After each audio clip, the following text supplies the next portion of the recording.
नमस्कार मंडळी, पुन्हा एकदा स्वागत करतो आपल्या चॅनलच्या एका नवीन व्हिडिओमध्ये। लाटांमध्ये हरवले काही सुंदर क्षण, सोबत तुझी आणि शांत समुद्रमन, गप्पांमध्ये विरघळला दिवस सारा, कोंडवली बीच झाला आठवणीचा किनारा। मी आणि श्रुतिका कोकणामध्ये गेलो होतो आणि दिव्यागार ते हरिहरेश्वरचा जो कोस्टल राईड आहे ना ते करत होतो आणि अचानक उजव्या बाजूला एक अतिशय सुंदर, शांत आणि मनमोहक असा समुद्रकिनारा दिसला।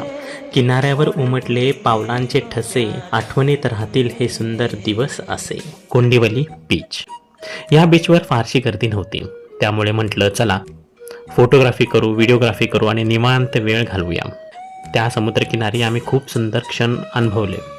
दोघांनी मिळून वॉक केला, खूप गप्पा मारल्या, मजासुद्धा केली आणि मन अगदी प्रसन्न झालं। घरातील काम, ऑफिस, ताणतणाव आणि रोजच्या धावपळीपासून थोडासा वेळ स्वतःसाठी मिळाला आणि तो वेळ या शांत समुद्रकिनाऱ्यावर खूप खास बनला। आयुष्यात असे छोटे छोटे क्षण मोठा आनंद देऊन जातात। तुम्हाला हा व्हिडिओ कसा वाटला हे नक्कीच कमेंट करून सांगा। व्हिडिओ आवडला तर लाईक, शेअर आणि चॅनलला सबस्क्राईब करायला विसरू नका। धन्यवाद।